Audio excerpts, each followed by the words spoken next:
రేపు శనివారం రోజున మర్చిపోకుండా ఇది ఒకటి మీ దిండు కింద పెట్టి పడుకోండి. అలా పడుకుంటే చాలు, మీ కష్టాలు, బాధలు, సమస్యలన్నీ కూడా పోతాయి. చాలా అద్భుతమైన ఫలితాలు వస్తాయి. మీ జీవితం మారిపోతుంది. మీరు పట్టిందల్లా బంగారం అవుతుందని చెప్పొచ్చు.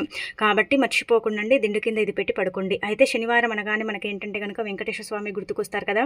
ఈ రోజున ఏంటంటే చక్కగా ఉదయాన్నే లేవటం, శుచిగా స్నాన కార్యక్రమాలు చేసుకోవటం, ఇంటిని వాకిలినంతా కూడా శుభ్రం చేసి ఇంట్లో దీపం అనేది పెట్టుకోండి. ఇక అనంతరం వచ్చేసి రాత్రి పడుకునేటప్పుడు అండి ఖచ్చితంగా గుర్తుపెట్టుకోండి. రాత్రి పడుకునేటప్పుడు ఈ పనిని చేస్తే తెల్లవారేసరికి మనం తప్పనిసరిగా ఏంటంటే కనుక ఎంతో కొంత కష్టాన్ని దూరం చేసుకున్న వాళ్ళము అవుతామన్నమాట.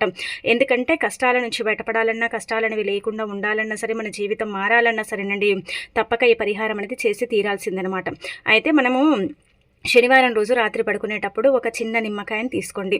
అంటే చిన్నది తీసుకోండి నిమ్మకాయ, చాలా పెద్దది ఏం అవసరం లేదనమాట. చిన్న నిమ్మకాయ, అది కూడా పసుపు రంగులో ఉన్న నిమ్మకాయని తీసుకోండి.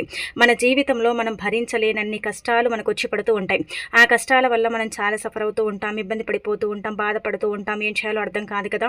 అయితే అలాంటి వాళ్ళు ఈ నిమ్మకాయని తీసుకొని మీకుండే కష్టాలు కావచ్చు, బాధలు కావచ్చు, కన్నీళ్లు కావచ్చు, ఏవైనా కావచ్చు, దేని గురించి అయినా సరే ఖచ్చితంగా ఏంటంటే కనుక ఆ నిమ్మకాయకు చెప్పుకోండి. అలా చెప్పుకున్న తర్వాత ఆ నిమ్మకాయ దిండు కింద పెట్టి పడుకోండి. ఇలా చేయటం వల్ల మీ కష్టాలు, బాధలు పోతాయండి. నిమ్మకాయకి ఏంటంటే కనుక కష్టాన్ని తీర్చేంత శక్తి ఉంటుందన్నమాట. ఇలా పెట్టి పడుకున్న తర్వాత ఇంకా తెల్లారి లేస్తారు కదా, లేచిన తర్వాత మీరు 3 సార్లు తల చుట్టూతో తిప్పండి. అలా తిప్పేసి ఇంటి బయట, ఇంట్లో కాదు, ఇంటికి కొంచెం దూరంగా కానీ ఇంటి బయట కానీ మీరు ఎడమకాలి మడమ కింద పెట్టి తొక్కేయండి ఆ నిమ్మకాయని. ఇంకా మీ యొక్క జీవితం మారిపోతుంది. ఇంకా మీకు అంతా కూడా మంచి జరుగుతుందని చెప్పొచ్చు.